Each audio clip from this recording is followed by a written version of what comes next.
सुरभि की शादी को हफ्ता भर भी नहीं हुआ था कि तभी उसकी सास सुमित्रा, ननद प्राची, देवर सोहन, ससुर मोहित उसको घेरे हुए बैठे थे।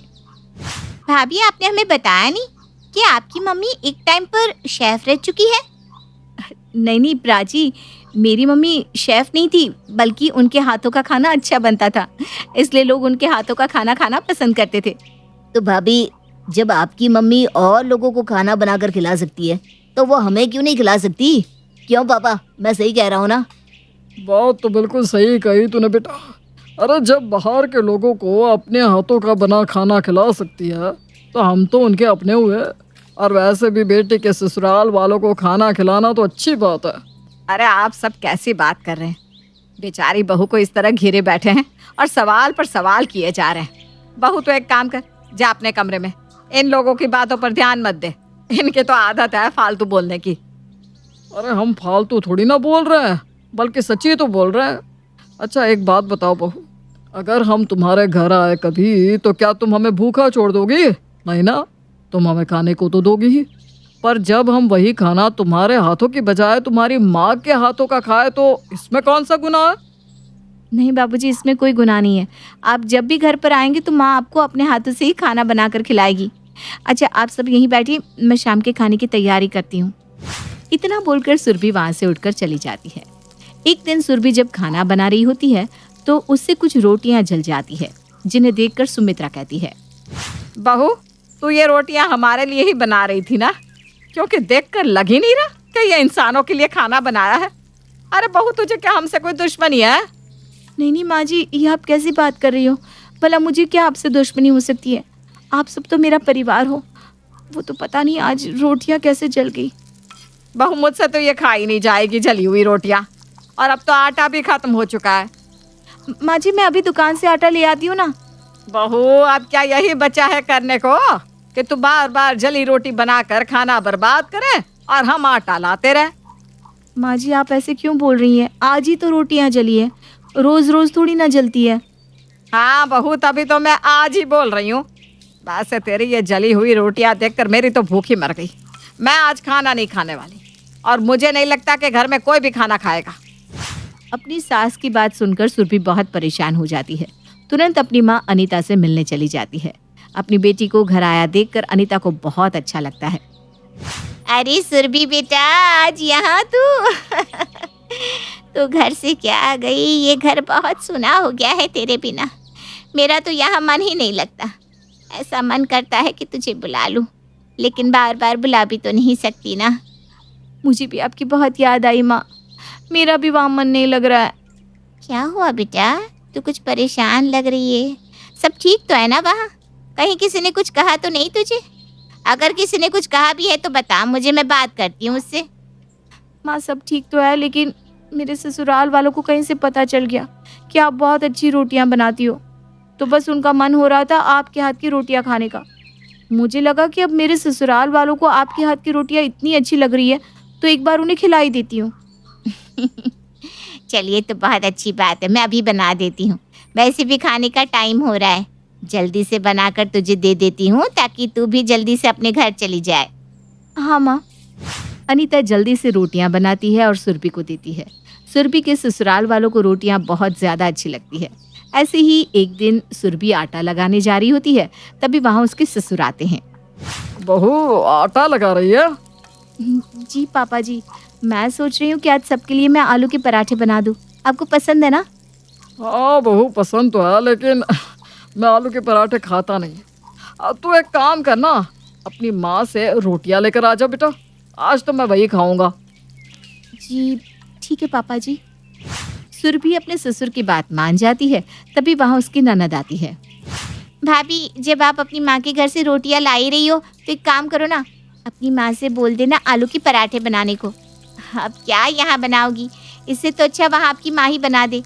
और एक काम करो, अपनी माँ को ना फ़ोन करके बोल दो बनाने को, और फिर जल्दी से निकल जाओ ताकि जल्दी जल्दी आ भी सको ना आप। अरे लेकिन मेरी माँ भी कितना बनाएगी? मैं यहाँ बना तो रही हूँ ना सबके लिए। भाभी, आप बनाओ या आपकी माँ बनाए, बात तो एक ही है ना। वैसे भी मैं तो यही सोचकर बहुत खुश हो रही हूँ कि आपकी माँ के हाथों की जब रोटियाँ इतनी अच्छी होती है तो आलू के पराठे कितने अच्छे होंगे। भाभी आप देर मत करो, जल्दी जाओ ना अपनी माँ के घर। सुरभि को अपने ससुराल वालों के कहने की वजह से बार बार अपनी माँ के घर से रोटियां लानी पड़ रही थी। ऐसे ही कई दिन निकल जाते हैं और अब ये रोज का ही हो जाता है। हर रोज सुरभि रोटी लेने अपनी माँ के घर चली जाती। ऐसे ही एक दिन परेशान होकर अनीता सुरभि से कहती है, सुरभि ये क्या है? अरे एक दिन का तो चल जाता है, लेकिन यहाँ तो रोज का ही हो गया है। तेरे ससुराल वाले रोज मुझे यहाँ रोटियां बनाने के लिए बोल देते हैं क्या? माँ मैं क्या करूँ? पहले तो मैंने कुछ नहीं कहा, लेकिन अब मुझे भी लगता है कि मेरे ससुराल वाले गलत कर रहे हैं। अरे रोज आपके घर से रोटी लाने के लिए भेज देते हैं, बेटी के ससुराल का पानी तक नहीं पीते, लेकिन ससुराल वाले मायके की रोटी खाए जा रहे। हद है ये तो। अनीता और सुरभि दोनों ही परेशान हो जाते हैं। तुरंत अनीता सुरभि के घर चली जाती है और सबसे कहती है, माफ करना, वो क्या है ना, मेरे घर पर गैस खत्म हो गई थी और कुछ बनाने के लिए था भी नहीं, तो मैंने सोचा अब तक ससुराल वालों को बेटी के मायके का आटा खिलाया है, अब मैं भी बेटी के ससुराल का कुछ खाने आ जाती हूँ। लेकिन बहन जी आप तो बेटी के ससुराल का पानी तक नहीं पीती तब खाना कैसे खाएंगी आप? ये तो बिल्कुल सच है, लेकिन पुराने रीति रिवाज में कब तक बंद कर रहेंगे हम लोग? हमें ही तो पुराने रीति रिवाज, घिसी पिटी बातें तोड़नी पड़ेगी ना। और वैसे भी आप लोग तो इतने मॉडर्न हैं, आप लोग थोड़ी ना किसी बात के लिए मना करेंगे आप लोगों को तो अच्छा ही लगेगा ना कि आप मुझे खाना खिलाएं। हाँ बिल्कुल सही कहा आपने, लेकिन अभी हमारे घर पर तो कुछ बना ही नहीं। बनाने ही तो क्या हुआ, बन जाएगा खाना। सुमित्रा बहन यहीं पर है, प्राची भी है, ये दोनों मिलकर बना लेंगी। तब तक मैं अपनी बेटी के कमरे में जाकर बेटी से थोड़ी बातें कर लेती हूँ क्यों, सही रहेगा ना ये? हाँ सही है मैं ना आपको बताना भूल गई, वो क्या है ना, मैं जिस घर पर रहती थी उस मकान मालिक ने घर खाली करने को कहा है, तो अब मैं कुछ दिन यहीं पर रहूँगी। मतलब अब से कुछ दिनों तक, पता नहीं कितने दिन हो सकते हैं, लेकिन अब यहीं पर मेरा खाना पीना होगा। और इतना तो मुझे भरोसा है अपनी बेटी के ससुराल वालों पर कि मेरे यहाँ रहने से उन्हें कोई दिक्कत परेशानी नहीं होगी। जी बिल्कुल। अब तक जिस रिश्ते का आदर करते हुए अनीता अपनी बेटी की बात मान रही थी, अब इस रिश्ते का आदर करते हुए सुरभि के ससुराल वाले को भी अनीता की बात माननी पड़ती है। और इसके बाद वो कभी भी अनीता के हाथ की रोटियां खाने को नहीं कहते। देवकी जी के इकलौते बेटे प्रणव की अभी अभी शादी हुई थी। देवकी जी के पति का कुछ साल पहले देहांत हो गया था और घर में उनके अलावा अब प्रणव और उसकी पत्नी निशा रहा करते थे। वैसे तो निशा बहुत संस्कारी लड़की है, घर के काम भी अच्छे से जानती है, दिखने में भी काफ़ी सुंदर है, लेकिन कभी कभी उसकी बातें सुनकर ऐसा लगता था जैसे वो बोलती कुछ है और कहना कुछ और ही चाहती है। निशा की बातों की वजह से कभी कभी ऐसे हालात पैदा हो जाते थे कि देवकी जी के लिए बात को संभालना मुश्किल हो जाता था। ऐसा ही एक दिन तब हुआ जब देवकी जी के मोहल्ले वाली कुछ सहेलियां उनसे मिलने के लिए उनके घर आई। अरे देवकी बहन, अब तो तुम्हारी मौज आ गई है, बहू रानी के आने से कुछ काम नहीं करना पड़ता होगा। हाँ मैंने तो सुना है कि हमारी देवकी की बहू बड़ी संस्कारी है, बड़ा ख्याल रखती है अपनी सास का। हाँ बात तो तुम लोगों की बिल्कुल सही है। मेरी निशा ने ना पूरा घर बहुत अच्छे से संभाल लिया है, कभी किसी शिकायत का मौका नहीं देती। अरे तो फिर बुलाओ ना अपनी बहू को, थोड़ी देर हमारे पास बैठेगी, हम भी बातें करेंगे। हाँ भाई, हम भी अपनी बहू से कहेंगे कि तुम्हारी बहू से मिले और थोड़ा कुछ सीखे। हमारी बहुएं तो इतनी नालायक है कि हमारा ख्याल रखना तो दूर, हमारी तरफ देखती भी नहीं है। देवकी अपनी बहू निशा को बुलाती है। निशा अपने हाथों में चाय और नाश्ता लेकर अपनी सास देवकी की सहेलियों के सामने पहुंचती है। नमस्ते आंटी जी, ये लीजिए आप लोगों के लिए चाय और नाश्ता। अरे बेटा, इतना काम करने की क्या ज़रूरत थी? क्या आंटी जी, अब मैं इस उम्र में काम नहीं करूंगी तो क्या आपकी उम्र में करूंगी? मैं कुछ समझी नहीं। अरे आंटी जी, मैंने तो सुना है आपके 4 बच्चे हैं, आपने तो अपनी जवानी में बहुत काम किया होगा, उसी का नतीजा है। अरे देवकी, ये तुम्हारी बहू कैसी बातें करती है? अरे नहीं नहीं, तुम गलत समझ रही हो। उसके कहने का ये मतलब है कि बच्चों को पाल पोस कर बड़ा करना, बहुत मेहनत लगी होगी तुम्हें। हाँ मम्मी जी, आंटी और अंकल जी की मेहनत तो अब सबके सामने है। 4 बच्चे पैदा करने में कितनी मेहनत लगी होगी कोई भी समझ सकता है। अच्छा ठीक है बहू, तुम जाकर रसोई में खाने की तैयारी करो, मैं अपनी सहेलियों से बातें करती हूँ। निशा की बातें सुनकर देवकी की सहेलियां दंग रह जाती है, लेकिन देवकी किसी तरह बात को संभाल लेती है। कुछ दिनों के बाद प्रणव निशा को बताता है कि उसके साथ कॉलेज में पढ़ने वाली उसकी एक फ्रेंड दिव्यांगना उससे मिलने के लिए घर आ रही है।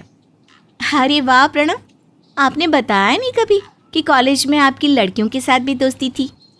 ऐसा कुछ नहीं है निशा, दिव्यांगना मेरी बहुत अच्छी दोस्त थी।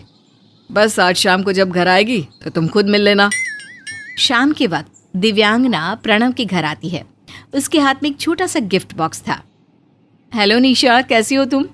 प्रणव तुम्हारे बारे में बहुत बातें करता है, एक छोटा सा गिफ्ट तुम्हारे लिए। Thank you so much. वैसे क्या बातें करते हैं प्रणव मेरे बारे में? हमेशा कहता है कि तुम बहुत प्यारी, स्वीट, सॉफ्ट लड़की हो। ओह, स्वीट और सॉफ्ट, इसका मतलब प्रणव ने ही तुम्हें बता दिया कि मेरा टेस्ट कैसा लगता है। निशा, तुम गलत समझ रही हो, मैं इस तरह की कोई बात नहीं करता। मेरे कहने का मतलब था तुम्हारा नेचर बहुत अच्छा है। ओके समझ गई। बाय द वे, इस गिफ्ट बॉक्स में क्या है? तुम्हारे लिए सरप्राइज है, मेरे जाने के बाद खोलना। वैसे एक बात बताऊं, खोलने का काम तो ना प्रणव बहुत अच्छा करते हैं। खोलने में एक्सपर्ट है, फिर चाहे कुछ भी हो। निशा, ये तुम कैसी बातें कर रही हो? अरे मैंने गलत क्या बोला? अब जब भी कोई नई चीज़ घर पे आती है तो आप हमेशा कहते हो ना, मुझे खोलना है, मुझे खोलना है, मुझे खोलना बहुत अच्छा लगता है, तो बस मैंने भी कह दिया। अरे दिव्यांगना, मेरी बीवी को ना मजाक करने की आदत है, प्लीज इसकी बातों पर ध्यान मत देना। और इस बार प्रणव कैसे भी करके स्थिति को संभाल लेता है, लेकिन उसे अपनी कॉलेज की दोस्त के सामने काफ़ी अजीब सा महसूस हो रहा था। प्रणव निशा को समझाने की कोशिश भी करता है, लेकिन निशा को लगता है कि उसने ऐसा कुछ भी गलत नहीं कहा था। और फिर एक दिन प्रणव निशा को अपने साथ शॉपिंग करवाने के लिए मार्केट लेकर जाता है। जैसे ही वो मार्केट में पहुंचते हैं, निशा देखती है कि एक चोर किसी औरत का पर्स लेकर भाग रहा था। जैसे ही वो निशा के पास से गुजरा, निशा ने उसका हाथ कसकर पकड़ लिया।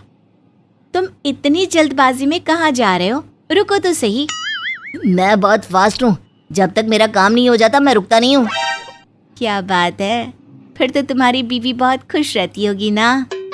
अरे अब इसमें बीवी कहाँ से आ गई? सब लोग मेरी बातों का गलत मतलब ही क्यों निकालते हैं?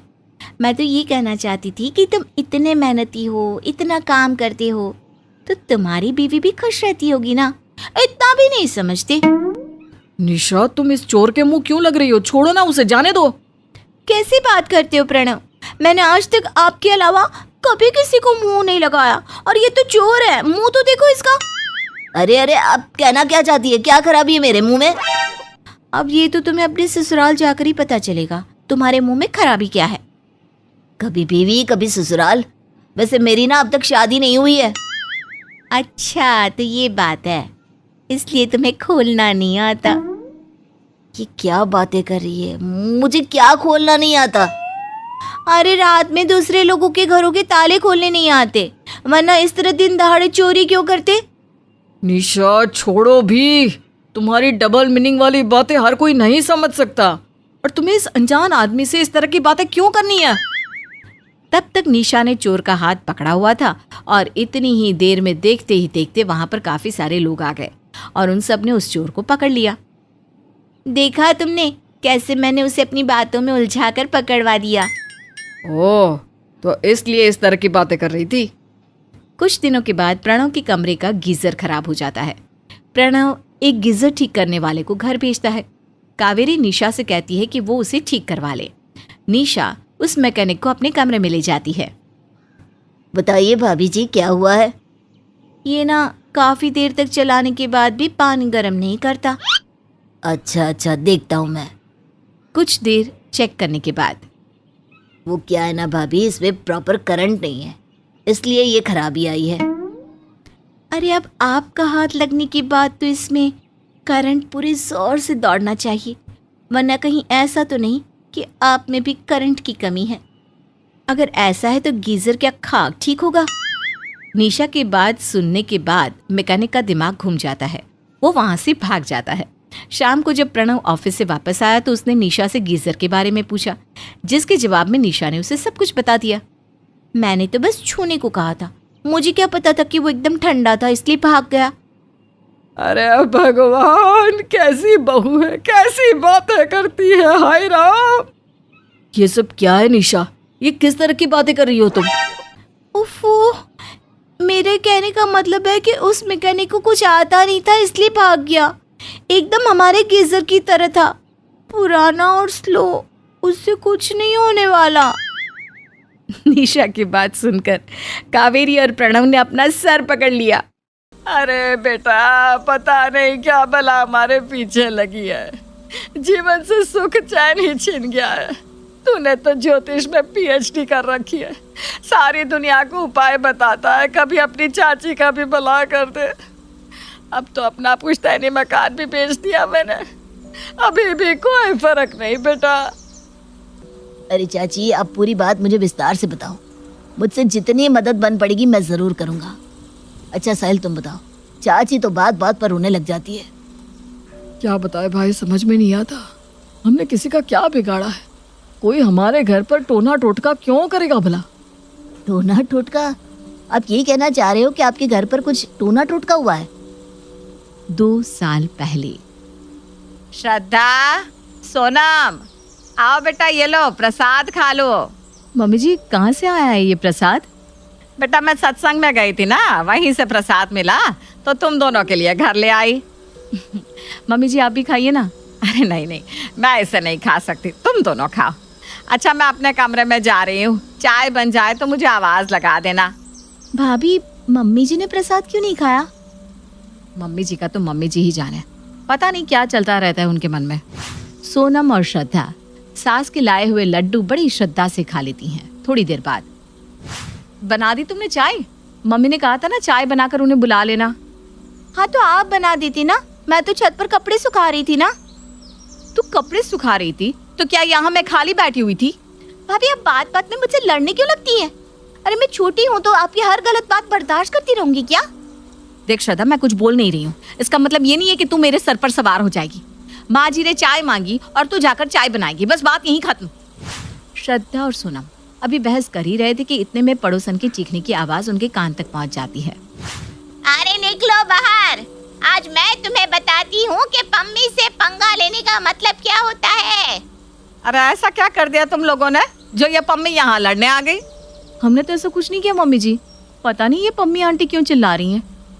तुम लोग ही संभालो इसे, मैं तो अपने कमरे में आराम कर रही हूँ। सोनम और श्रद्धा बाहर गेट पर जाती है जहाँ पम्मी घूर घूर कर उन्हें देख रही थी।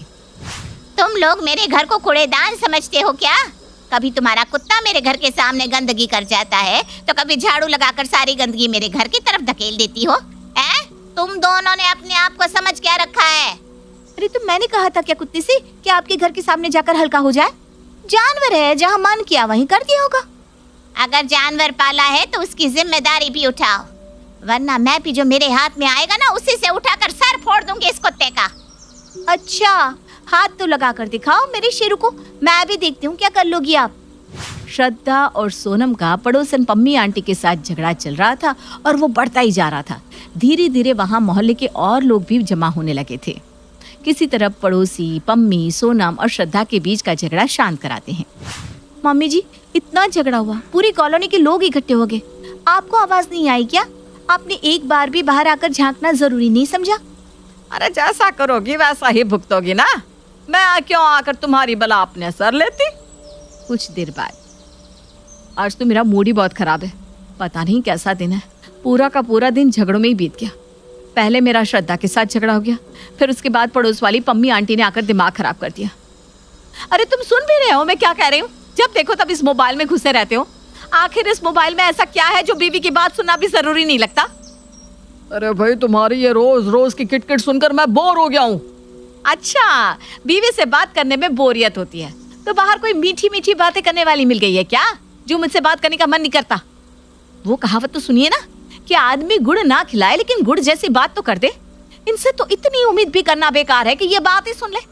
सोनम का झगड़े का कैसेट जो एक बार प्ले हुआ तो रुकने का नाम ही नहीं ले रहा था।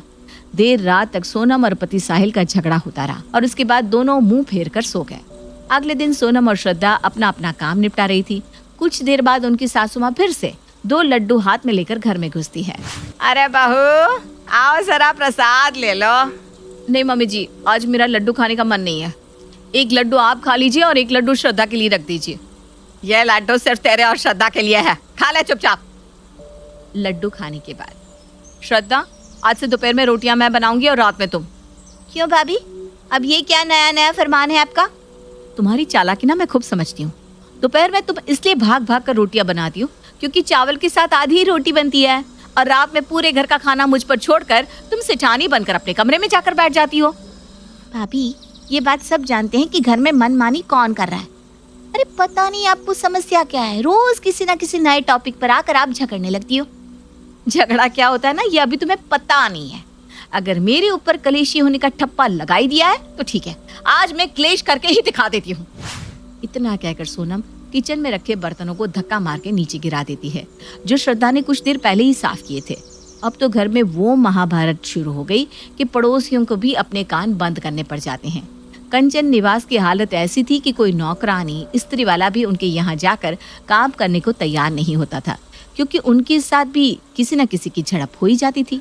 रात को बिस्तर पर लेटे हुए सोनम, पता नहीं आजकल इस घर में क्या हो रहा है, रोज किसी न किसी के साथ मेरा झगड़ा हो जाता है। कल तो पड़ोस वाली मिसेस शर्मा भी पूछ रही थी। मुझे ऐसा लगता है जिस दिन से मम्मी जी ने लड्डू लाकर खिलाने शुरू किए हैं तब से ये सब हो रहा है। कहीं ऐसा तो नहीं कि हम देवरानी जिठानी में फूट डालने के लिए मम्मी जी कुछ टोना टोटका करके हमें लड्डू खिला रही हैं। जब भी मम्मी जी से कहो कि आप प्रसाद खाइए ना, तो मम्मी जी हमेशा यही जवाब देती हैं, मैं ये लड्डू तुम दोनों के लिए लाई हूँ। देर रात सोनम पानी पीने के लिए उठी तो उसने देखा कि श्रद्धा दबे पांव घर के बाहर जा रही है। इतनी रात को ये कहाँ जा रही है, पीछा करके देखती हूँ। सोनम श्रद्धा के पीछे पीछे जाती है तो देखती है कि श्रद्धा चौराहे पर पुड़िया में कुछ सामान रखकर वहां से वापस अपने घर की तरफ आ जाती है। घर आकर उसने चौखट के दोनों तरफ कुछ काली राख छिड़की और माथे पर उसका तिलक लगाकर अपने कमरे में चली गई। हे भगवान, ये श्रद्धा क्या टोटका करके आई? अच्छा, तो घर में यही टोटके कर रही है क्या? तभी आजकल बात बात पर घर में क्लेश हो जाता है। कुछ दिन बीते तो एक सुबह सोनम देखती है कि सासू माँ कंचन ने अपने माथे पर लाल तिलक लगा रखा है और वो नींबू मिर्ची को एक मिट्टी के बर्तन में रखकर जला रही है। हे राम, समझ में नहीं आ रहा कौन सही है कौन गलत। इन दोनों से सामने से पूछ लिया तो ये तो अलर्ट हो जाएंगी। मैं जाकर किसी बाबा से उपाय पूछ कर आती हूँ। बेटा, जो बातें तूने बताई उसके बाद मैंने अपनी सिद्धियों से पता लगाया है कि तुम्हारे घर में बहुत बड़ा दोष है, जिसे प्रेत दोष कहते हैं। जब तक तुम उस घर में रहोगी तुम्हारे घर में कभी सुख शांति नहीं रह सकती। बाबा की बात सुनकर सोनम घबराते हुए अपने घर में घुसती है। अरे बेटा, आ गई तू? देख, मैंने पूरे घर की नजर उतार दी है। भगवान ने चाहा तो अब ये दिन भर होने वाले कलेश से हमें मुक्ति मिल जाएगी। मुक्ति कैसे मिलेगी मम्मी जी? सच सच बताओ, आप क्या मिलाकर खिलाया आपने उन प्रसाद के लड्डुओं में? अरे बाउली है क्या? मैं क्यों खिलाने लगी तुझे कुछ भी? मेरा शुगर बढ़ रहा है इसलिए घर पर प्रसाद ले आती हूँ बस। तो पक्का ये श्रद्धा ही कुछ टोना टोटका कर रही है। बाबा जी ने कहा है कि अब अगर हमने ये घर नहीं छोड़ा तो हमारे घर में ऐसे ही झगड़े होते रहेंगे। घर नहीं, मैं इस श्रद्धा को ही इसके मायके छोड़ कर आऊंगी। तो चिंता मत कर, अभी खबर लेती हूँ इसकी। कंचन आवाज लगाकर श्रद्धा को बुलाती है। देख, सीधे सीधे बता दे तूने घर पर क्या टोना टोटका कराया है, नहीं तो मुझसे बुरा कोई नहीं होगा। मैं आपको टोटके करने वाली नजर आती हूँ क्या? देख श्रद्धा, मैंने खुद अपनी आंखों से देखा है तुझे चौराहे पर वो सब रखते हुए। भाभी, आप अपना इलाज कराइए, अपने दिमाग और आंखों का, दोनों का। अरे मैं तो खुद परेशान हूँ। हमारे घर में होती इन रोज रोज की झगड़ों का बच्चों पर कितना बुरा असर हो रहा है। इसलिए मेरी सहेली ने गृह शांति के लिए एक विधि बताई थी और हवन कुंड की राख दी थी, जिसे घर में छिड़कना था ताकि सब अच्छा हो जाए। बस मैं वही कर रही थी। तू सच कह रही है? अरे बिल्कुल सच कह रही हूँ भाभी। तो फिर सच में इस घर पर कोई बुरी आत्मा का साया है और हमें यह घर बदलना ही होगा। हम सब अपनी तरफ से कोशिश कर चुके हैं लेकिन कोई फायदा नहीं हो रहा। कंचन कुछ दिन तक और नजर उतारने के टोटके करती है लेकिन कोई फायदा नहीं होता। बात बात पर दोनों बहुएं कभी सास से, कभी अपने पति से, कभी पड़ोसियों से उलझ ही जाती थी, जिससे मोहल्ले में भी उनकी बहुत बदनामी हो गई थी। इसी क्लेश से तंग आकर आखिर में कंचन अपना पुराना मकान बेचकर नए घर में आ जाती है। लेकिन बाबा जी का टोटका यहाँ पर भी फेल हो गया था। अभी भी घर में होते झगड़े रुकने का नाम नहीं ले रहे थे और अब तो झगड़े इतने बढ़ गए थे कि दोनों देवरानी जिठानी एक दूसरे की सूरत तक देखने को तैयार नहीं थी। पूरी कहानी सुनने के बाद विमल जोर जोर से हंसने लगता है। अरे चाची, दरअसल आपके घर में जो भूत है ना, वो एक मकान तो क्या, आप 100 मकान भी छोड़ेंगे ना तब भी आपका पीछा नहीं छोड़ने वाला। क्या तो कोई उपाय है क्या बेटा? अरे चाची, उपाय नहीं, पहले समस्या तो सुन लीजिए। आपके घर के भूत है, आपके घर की दोनों बहू हैं। आपकी बहुएं झगड़ालू है। जब बात बात पर एक दूसरे का सर फोड़ेंगी तो इसमें भूत प्रेत का क्या दोष? आप अपनी बहुओं को सुधारिए, ये भूत प्रेत खुद भाग जाएंगे। उस दिन के बाद कंचन ने पूरे घर की कमान अपने हाथों में ले ली थी और सख्ती से दोनों बहुओं पर निगरानी भी रखने लगी थी। उसने महसूस किया कि वाकई उनके घर का भूत भाग गया है और घर में शांति का माहौल बनने लगा है। ये कहानी शुरू होती है कलावती जी के घर से। कलावती जी एक बहुत ही मॉडर्न ख्यालातों वाली औरत थी। उसने अपनी पढ़ाई मुंबई से की थी, जिस कारण उसका रहन सहन भी बड़ा मॉडर्न था। पर कहते हैं ना, भगवान ने जहाँ किस्मत लिख दी है आप वहीं पहुंच जाते हैं। और कलावती का दिल आ जाता है प्योर देसी दिल वाले शुक्ला जी पर और वो बन जाती है मिसेस शुक्ला। तो चलिए आपको ले चलते हैं शुक्ला परिवार में। सुबह सुबह लिट्टी चोखा मिल जाता तो बात कुछ और ही होते। ना बाबा ना, मैं तो गुलाब जामुन ही खाऊंगी। क्या फायदा गुलाब जामुन खाने का, जब 30 सालों से मीठा खाने के बाद भी आपको मुंह से जहर ही उगलना हो तो। सब सुन लिया मैंने। आपकी इन्हीं हरकतों के कारण मेरी खुराक कम होती जा रही है। यूँ तो हमने लव मैरिज की है, पर आज तक आपने मुझे मेरी पसंद का लिट्टी चोखा नहीं खिलाया। तो कौन सा आपने मुझे कुछ खिला दिया? कितने पसंद है मुझे गोलगप्पे, पराठे, छोले भटूरे। पर मजाल है कि किसी दिन आप रसोई में जाकर मेरे लिए कुछ बना दे। अब तो मन में एक ही इच्छा है, जो 3 रत्नों को पैदा किया है मैंने, उनकी शादी करके ऐसी तिखी तिखी बहुएं लाऊंगी कि लोग देखते रह जाएंगे। खूबसूरत की खूबसूरत और खाना बनाने में अव्वल। और कलावती अपने तीनों बेटों के लिए लड़कियां तलाशनी शुरू कर देती है। मुझ में और भैया में 2 साल का अंतर है मम्मी। तुम्हें मेरी शादी की क्या जल्दबाजी है? अभी से लड़के देखेंगे तब तेरे मन लायक कोई मिलेगी। नहीं, अभी मत देखो कोई लड़की, वैसे भी मैंने देख रखी है। क्या? कब हुआ ये?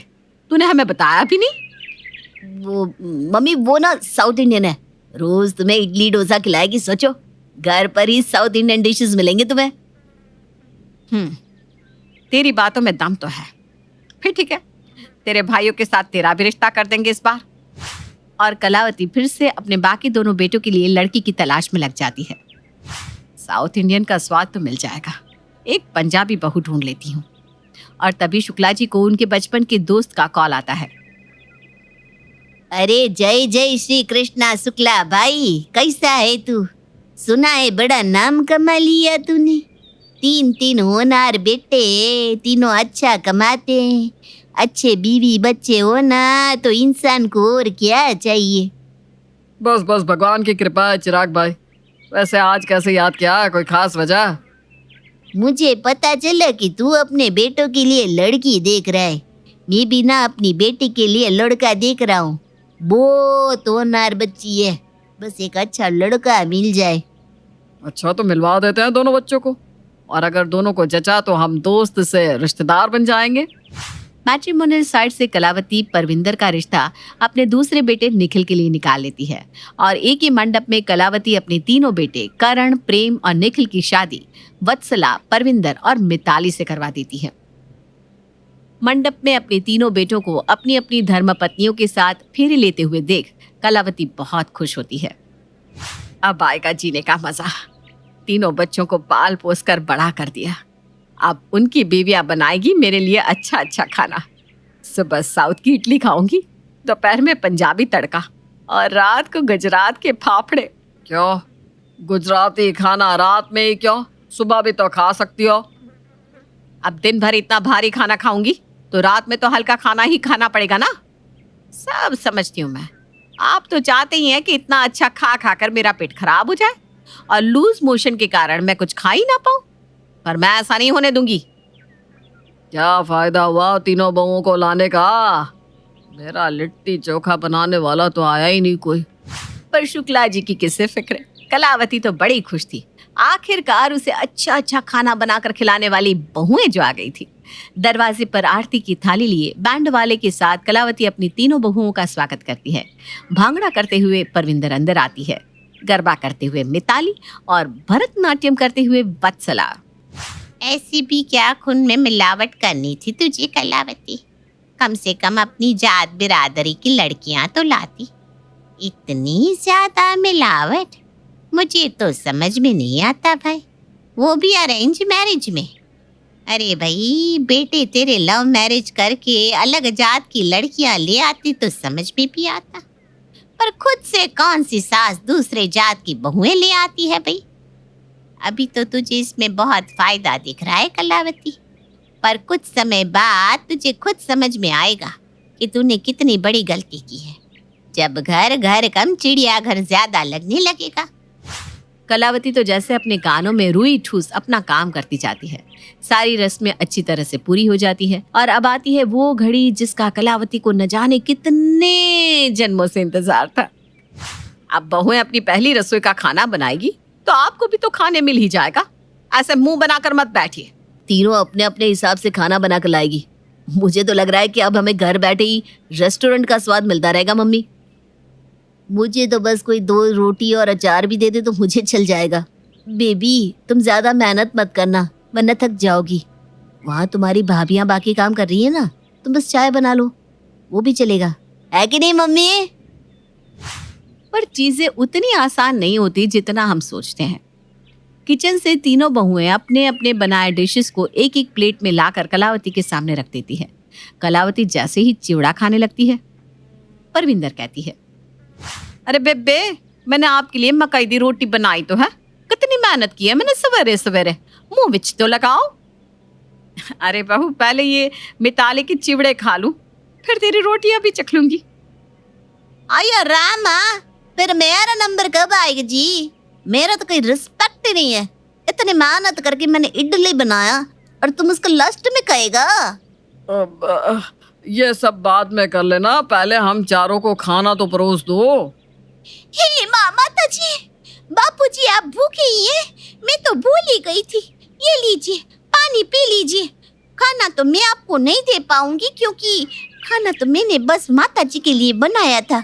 मुझे लगा कि पहली बार खाकर मुझे पास कर दे, फिर सबका बनाऊंगी। हाँ हे प्रभु, हे राम कृष्ण जगन्नाथन प्रेमानंद, ये क्या हुआ? मिल गया खाना पापा। हम तो बाहर से मंगवा कर भी खा लेंगे, पर मुझे नहीं लगता कि मम्मी की प्यारी प्यारी बहुएं उन्हें बाहर भी खाने देंगी। करण अपने भाई और अपने पापा के लिए होटल से खाना ऑर्डर करता है। ऑर्डर किया हुआ खाना आ भी जाता है, पर तब तक भी कलावती की तीनों बहुएं इसी बात पर कलेश करती रहती है कि पहले कलावती किसका बनाया हुआ खाना खाएगी। तुम लोग ऐसा क्यों कर रही हो? मुझे भूख लग रही है, सामने इतना अच्छा अच्छा खाना है, फिर भी अब तक एक निवाला भी मेरे मुंह में नहीं गया। हाय रब्बा, मेरे रहते आप भूखी क्यों रहेंगी बेबी? आप खाइए ना मेरी बनाई हुई मक्की दी रोटी। आया रामा, फिर हमारे इडली कौन खाएगा? तुम खाएगा? ये छोकरी तो हाँ उगांडी हो गई है। माता जी आप इस इडली को छोड़ दीजिए और सबसे पहले आप जिसकी प्लेट से खा रही थी उसी प्लेट से खा लीजिए, यानी कि मेरे। और वत्सला तुम्हारी इडली का कुछ नहीं होगा, उसे ना मैं खा लूंगी। हो अरे कोई मुझे खाने को दे दो। सुबह से खाने का इंतजार करते करते दोपहर हो गई, बाकी सब खा खा कर चले भी गए।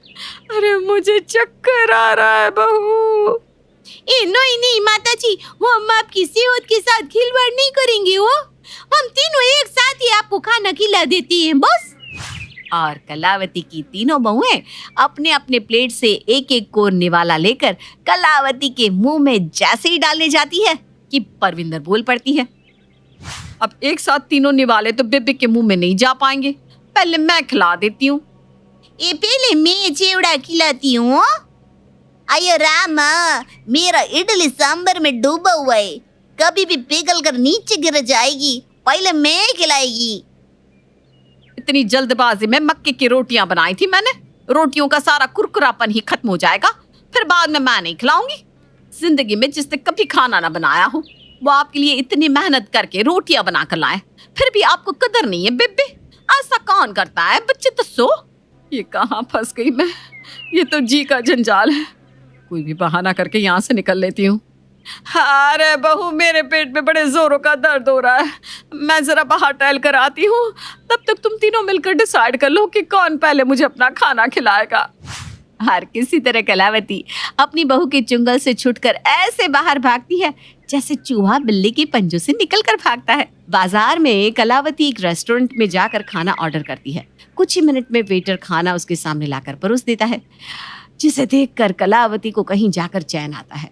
और जैसे ही कलावती फ्राइड राइस एक चम्मच में उठाकर अपने होठों के करीब लाती है कि उसकी तीनों बहुएं अपने अपने खाने की प्लेट्स लेकर वहां धमक जाती है। इतना सब मैंने इसलिए बनाया था कि आप बाहर जाकर खाए माँ, हैं? फिर हम बहुओं के होने का क्या फायदा? लोग क्या सोचेंगे? चलिए आप यहाँ से। आया भाभी सही कहती, अम्मा तुम घर चलो। कहीं ये रेस्टोरेंट वाला आपको भड़का कर तो यहाँ नहीं लिया है ना? अभी जाकर इसकी हड्डी पसली एक करूं क्या बेबे? अरे नहीं नहीं नहीं नहीं, मेरी तीन त्रिदेवियां, रुक जाओ। देखो यहाँ पर ना कुछ इज्जत है मेरी, यहाँ तमाशा करने की कोई जरूरत नहीं है। चलो मैं तुम तीनों के साथ घर चलती हूँ बस। और बेचारी कलावती को फिर से अपने बहू के साथ घर लौटना पड़ता है।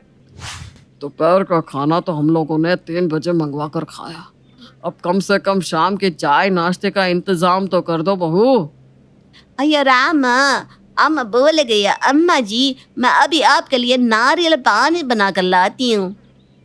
ए नहीं नहीं हो माँ, मैं अभी आपके लिए ना आम पन्ना बना कर लाती हूँ। एक बार जो किसी ने परविंदर के हाथ की लस्सी पी ली ना, फिर उससे तो दारू का भी नशा नहीं चढ़ता। मैं तो यहाँ बिना खाए पिए ही नशे में हूँ। आंखें ऐसी झूम रही है, ऐसी कमजोरी आ रही है शरीर में, लग रहा है ज्यादा देर तक और भूखे नहीं रह पाऊंगी मैं। समझ गया, लगता है शाम की चाय भी बाहर टपरी पर जाकर ही पीनी पड़ेगी। अच्छा कलावती जी, आप आराम से अपने बहू के हाथ के चाय नाश्ते का लुत्फ उठाइए, तब तक मैं बाहर से आता हूँ। सुबह से दोपहर और दोपहर से शाम हो जाती है और कलावती भूखी की भूखी ही रहती है। फिर भी बड़प्पन दिखाते हुए वो अपनी बहुओं को कहती है, मुझे खिलाने के चक्कर में तुम तीनों भी तो भूखी हो सुबह से, जाओ हाँ कुछ खा लो। ए नहीं नहीं माँ, मैंने तो इडली खाई ना। अय्या मैंने भी मक्का के पराठे खाए जी। और मैंने चिवड़ा। अपने अपने हाथों के बनाए ड्रिंक्स को तीनों चीयर्स करके पीती है, पर कलावती को कुछ भी नसीब नहीं होता। रात को भी शुक्ला जी के साथ उनकी तीनों बेटों को बाहर से खाना मंगवाकर खाना पड़ता है। इससे पहले कि कलावती की तीनों बहुएं फिर से डिनर बनाकर उसे खाने को कहे और इस पर फिर से एक चर्चा हो, कलावती पहले ही अपने कमरे में जाकर सो जाती है। रात को 2 बजे कलावती चुपके से उठती है और किचन की तरफ जाती है। कम से कम 4 रोटी ही खा लेती हूँ, वरना इन तीनों में से कोई भी उठ गई तो मुझे खाना नसीब नहीं होने देगी। अंधेरे में किचन में कलावती जैसे ही फ्रिज का दरवाजा खोलती है, एक तरफ से वत्सला का चेहरा बाहर आता है और उसकी बड़ी बड़ी आंखें देखकर कलावती डर से चीख उठती है। आया डोंट बी स्कैर्ड अम्मा, इट्स अ मी। आपको भूख लगी ना, अब इडली गा लो। अरे नहीं नहीं, मैं ना यहाँ बस पानी पीने आई थी बहू, तू सो जा, मैं भी जा रही हूँ।